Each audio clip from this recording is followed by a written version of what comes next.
वर्षा ऋतु की अवधि है मध्य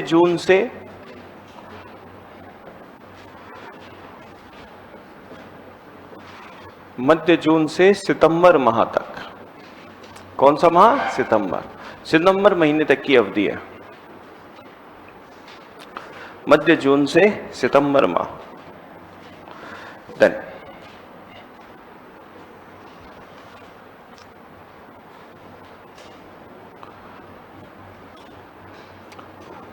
पहला सेंटेंस,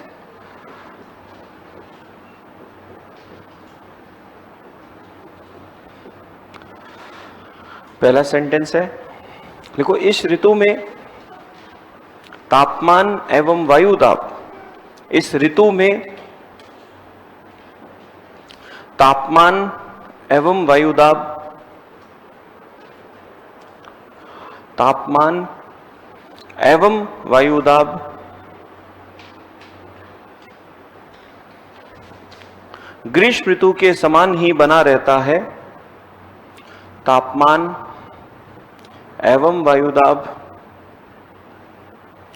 ग्रीष्म ऋतु के समान ही बना रहता है।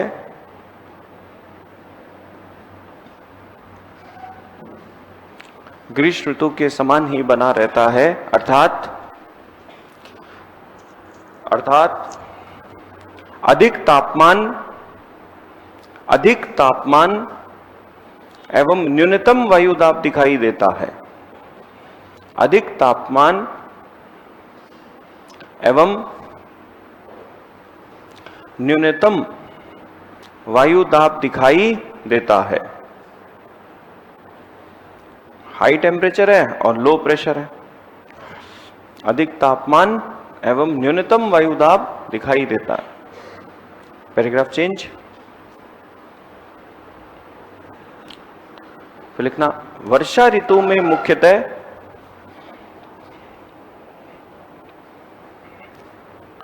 वर्षा ऋतु में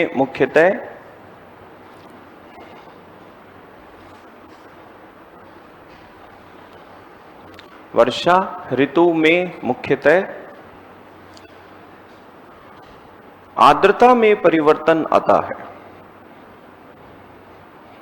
आर्द्रता में परिवर्तन आता है। आर्द्रता में परिवर्तन आता है, जिसे मानसून कहा जाता है। जिसे मानसून कहा जाता है। जिसे क्या कहा जाता है? मानसून। क्लियर? बोर्ड पे देखना। सबसे सिंपल सा पहलू है, जब हम वर्षा ऋतु की चर्चा करते हैं तो हमारे तापमान और वायुदाब तो कैसा ही है? ग्रीष्म ऋतु का। ऐसा क्यों? ऐसा इसलिए है कि तापमान और वायुदाब का जब अध्ययन होता है तो साल में 2 ही बार होता है। एक तो होता है गर्मियों के लिए, वर्षा के लिए जुलाई के अंदर, और एक सर्दियों के अंदर होता है कौन सा? जनवरी के। ये भी क्वेश्चन बनता है कि साहब कौन कौन से माह में हम तापमान और वायुदाब का अध्ययन करते हैं? पूरे भारत और पूरे राजस्थान में 2 ही बार के लिए होता है। एक कौन सा? जुलाई, और एक होता है जनवरी। ठीक है, तो इसका मतलब जो गर्मियों में अधिक तापमान और न्यूनतम वायुदाब है, सेम वही कंडीशन जो अपन ने पढ़ी थी वो किस में रह जाएगी? वर्षा ऋतु में। ठीक है, चेंज किस में आएगा? आर्द्रता। क्यों? क्योंकि साहब अब पवने इस लो प्रेशर भारतीय भूभाग राजस्थान की तरफ क्या लेके आए? पवन आएगी, और पवन अपने साथ क्या ले आती है? जलवाष्प। क्या ले आती है? और उसी जलवाष्प से आपने देखा सापेक्ष आर्द्रता 100, और आपकी क्या हो जाती है? वर्षा। इसी को हम क्या कहते हैं? मानसून। क्या कहते हैं? अब इसका अध्ययन कैसे करें मानसून का? मानसून का अध्ययन किया जाता है, जैसे मैंने कहा कि सब परिवर्तन किस में आएगा? आर्द्रता में। ठीक है, और आर्द्रता में परिवर्तन आएगा, तो इसी आर्द्रता में परिवर्तन आने को ही हमने क्या नाम दे दिया? मानसून। अब क्वेश्चन बनता है कि साहब ये मानसून शब्द है क्या? तो आप कहोगे साहब मानसून मौसम शब्द से बनाए। किससे बनाए? जिसको किसने उल्लेखित किया था? अल मसूदी। अब अल मसूदी ने इसका उल्लेख किया था, तो इसका महत्व क्या है? क्यों याद करें कि अल मसूदी ने आपके मौसम कहा था? इसलिए महत्वपूर्ण है क्योंकि उन्होंने जब इसको मौसम रूप में बताया तो उन्होंने इसकी व्याख्या करी कि साहब ये एक्चुअल में पवन कौन सी है। अब आपको पता है कि विश्व के अंदर जो पवने हैं उनको 3 कैटेगरी में बांटा जाता है। एक कैटेगरी होती है जिनको हम स्थायी पवने कहते हैं। कौन सी कहते हैं? स्थायी पवने, सनातनी पवने। कौन सी पवने? सनातनी पवने, जिनको हम ग्रहीय पवने भी कहते हैं। विश्व भूगोल में भी आप क्या करते हो? पढ़ते हो ग्रहीय पवने। अच्छा, ग्रहीय पवने कौन कौन सी होती है? ये 3, वैसे तो 4 होती है पर मेन में 3 नाम लिख रहा हूं। व्यापारिक पवन। कौन सी पवन? व्यापारिक पवन। एक होती है पछुआ पवन। कौन सी पवन? और एक होती है कौन सी? ध्रुवीय पवन। ठीक है, ये ऐसी पवने हैं जो पूरे विश्व में साल भर चलेगी और इनकी दिशा क्या होती है? फिक्स होती है। पर्टिकुलर क्षेत्र होता है, उस क्षेत्र में पूरे विश्व भर इनका क्या है? गमन दिखाई देता। तो ऐसी पवनों को विश्व में क्या कहते हैं? स्थायी पवन, परमानेंट। ठीक। दूसरी प्रकार की जो पवनें होती है उनको सामयिक पवन कहते हैं। क्या कहते हैं? सामयिक पवने।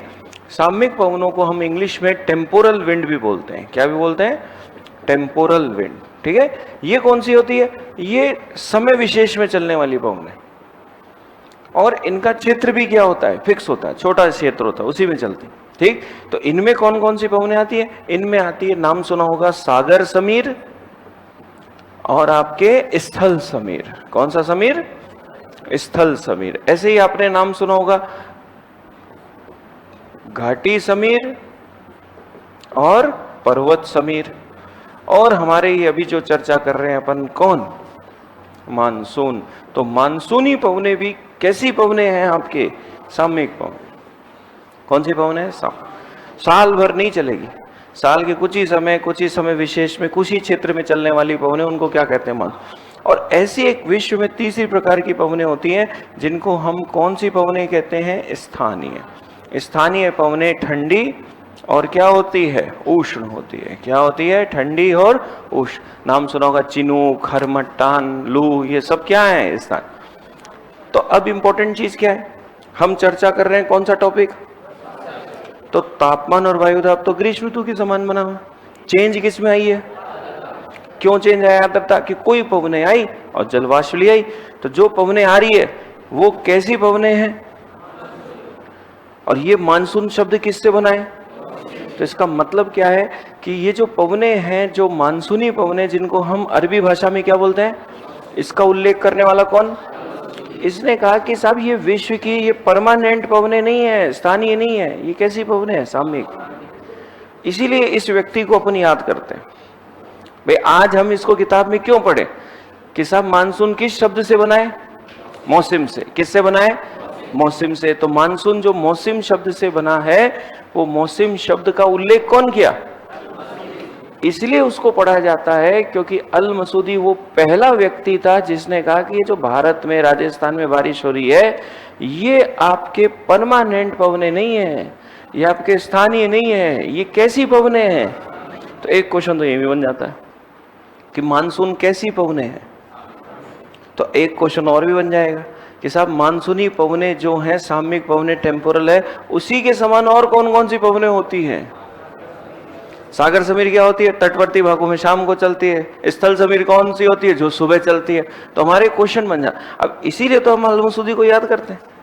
किसने कहा कि साहब ये जो भारत में, राजस्थान में पवने आएगी और बारिश करेगी, तो पवने आएगी और बारिश करेगी, तो ये परमानेंट नहीं है, ये स्थानीय भी नहीं है, ये कैसी है? सामयिक पवन। अब क्वेश्चन बनता है कि साहब ये जो सामयिक पवने हैं, ये जो सामयिक पवने हैं, जो सामयिक पवनों का मतलब क्या हुआ? क्षेत्र विशेष में, समय विशेष में चलने वाले। तो उसके मत पे क्वेश्चन बनता है कि साहब ये है कौन सी पवन जो आ रही है हमारे। तब हमारे क्वेश्चन आता है मानसून उत्पत्ति का मत। तो इसको हम 2 कैटेगरी में बांटते हैं। एक कैटेगरी है जिसको हम क्लासिकल थ्योरी बोलते हैं और एक कैटेगरी है जिसको हम क्या बोलते हैं? गत्यात्मक, डायनामिक, यानी आधुनिक मत। मतलब मौसम शब्द के नाम से मानसून का उल्लेख किसने किया? इसका मतलब यह हुआ कि उसने कहा कि मानसून कैसी पवन है। अब क्वेश्चन बनेगा कौन कैसी है? सामने कहां से आई ये पवन? कैसे आ गई भारत में? तो इसकी व्याख्या करो। इसलिए क्या पढ़ो? मत पढ़ो। तो एक तो प्राचीन मत, जिसको हम क्लासिकल चिरसम्मत मत कहते हैं, ये मत कहलाता है तापीय मत। और तापीय मत देने वाले जो विद्वान थे उनका नाम था क्या? हेली। कौन था? हेलीनिज्म। उन्होंने कहा कि कुछ नहीं साहब, जमीन गर्म हो गई, लो प्रेशर हो गया, पानी पे हाई प्रेशर से लो प्रेशर पवन आ गई और सापेक्ष आर्द्रता 100 हो गई और भूर हो गई, है ना। कल परसों आपने जोधपुर में देखा भी, पवने आ गई, जलवाष्प ले आई और टिप टिप बरसा पानी हो गया। ठीक है, तो कहा कि नहीं नहीं, एक तो गोली दे दी तूने, ऐसे थोड़ी होता है, अच्छे से समझा। तो आधुनिक मत कहता है कि आधुनिक मत के अंतर्गत ITCZ किससे होती है वर्षा? IT। इस पे क्वेश्चन बनता है। फिर साहब तिब्बत का पठार, कौन सा पठार? तिब्बत का पठार की भूमिका याद करो, मैंने आपको राजस्थान की जलवायु को प्रभावित करने वाले कारकों में किसकी भूमिका समझाई थी? तिब्बत के पठार की, जो ग्रीष्म ऋतु में जेट स्ट्रीम बनाने में क्या है? उपयोगी है। इवन जेट स्ट्रीम का भी योगदान समझाया था, जो गर्मियों में भी काम का करता है, और जेट स्ट्रीम का योगदान किस में भी है? आपके शीतकाल। ये भी RS मेंस में क्वेश्चन आया, इसमें एज इट इज क्वेश्चन पूछा उसने कि तिब्बत के पठार को और किसको समझाओ? जेट स्ट्रीम को समझाओ कि कैसे मानसून क्या करता है? प्रभावित करता है। ठीक है, अब इंपॉर्टेंट चीज कि जैसे ही मतों के बारे में चर्चा होती है तो गत्यात्मक मतों के अंदर ITCZ, तिब्बत का पठार, और फिर कौन सा? Jet stream. और जेट स्ट्रीम के साथ साथ आपके चक्रवात, और चक्रवात के साथ आपके टॉपिक आता है अल नीनो। ये राजस्थान में वर्षा लाने वाले या वर्षा को प्रभावित करने वाले क्या हो जाते हैं? कारक या मत के रूप में क्या है जाने, जिसमें आप कहोगे सर ये तिब्बत का पठार, जेट स्ट्रीम और अल नीनो तो आपने हमको पहले क्या करा है, बता दी। ठीक है, अब इंपॉर्टेंट पूरा पिक्चर फ्रेम बनाना दिमाग में कि वर्षा ऋतु का मतलब क्या है। वर्षा ऋतु का मतलब है कि साहब आपके वायुमंडलीय दशाओं में तापमान और वायु दाब कैसा है? तो ग्रीष्म ऋतु के समान, वो हम पढ़ चुके हैं कैसा है। फिर वर्षा ऋतु में चेंज किस में आई? क्यों चेंज आई? कि कुछ पवनें आई, जलवाष्प ले आई और बारिश कर दी, तो उन्हीं पवनों को हमने क्या दिया? मानसून। शब्द कहां से बना? अरबी भाषा का शब्द। उल्लेख किसने किया? ठीक है, तो मौसम से मानसून बना, तो ये मानसून मौसम है क्या? तो साहब ये पृथ्वी पर चलने वाली ऐसी पवनें जो क्षेत्र विशेष में कुछ समय विशेष में चलती है। फिर ये पवन आ कहां से रही है? तो उसकी उत्पत्ति संबंधी। ठीक है, तो हेली का क्लासिकल मत और बाकी आधुनिक मत। अब मतों को समझने के बाद फिर वो कहता है कि साहब ये जो पवनें आई किस रूप में आई? तो साहब ये दो शाखाओं के रूप में आई। एक शाखा थी अरब सागर की शाखा और एक शाखा थी बंगाल की खाड़ी की शाखा। तो राजस्थान में सबसे पहले कौन सी शाखा आती है? किससे सबसे ज्यादा बारिश होती है? कौन शाखा अरावली के समानांतर चली जाती है? ठीक है, उन सबका अध्ययन, मतलब हम जब राजस्थान में इसका अध्ययन करेंगे तो पढ़ेंगे कि सबसे पहले कौन सी शाखा आ रही है। तो आने को सबसे पहले कौन सी आ जाती है? अरब सागर। पर ये अरावली के क्या हो गई?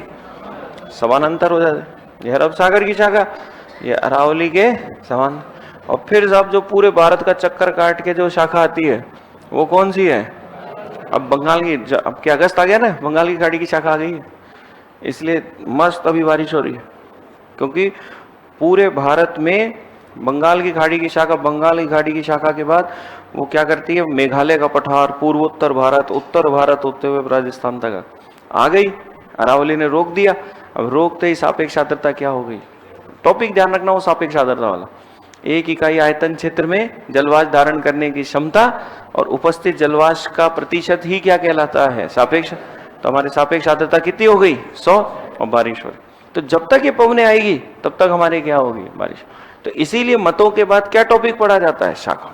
और फिर शाखा के बाद फिर हमारे एग्जामिनर क्या पूछेगा? एग्जामिनर कहेगा कि साहब हमको फिर राजस्थान में वर्षा ऋतु की विशेषताओं का क्या करो? अध्ययन करो। ये बताओ सबसे ज्यादा वर्षा वाला जिला, सबसे कम वर्षा वाला जिला, औसत वर्षा, वर्षा का वितरण किस दिशा से किस दिशा बढ़ रहा है या किस दिशा में क्या हो रहा है? कम हो रहा है। इस तरह से ये पूरा टॉपिक क्या किया जाता है? पढ़ा जाता है। तो आपसे पूछ ले एग्जामिनर, राजस्थान में वर्षा ऋतु की विस्तृत व्याख्या करो, समझाओ। तो आपको बताना पड़ेगा तापमान क्या है, वायुदाब क्या है, आर्द्रता में कौन चेंज हो रहा है, कौन सी पवनें आ रही है, किस रूप में आ रही है, किस तरह से वर्षा कर रही है और फिर उसकी सारी विशेषताएं। ठीक है, बात समझ में आ गई? तो अब एक एक करके अपन इसको पढ़ेंगे। देन लास्ट सेंटेंस क्या लिखा?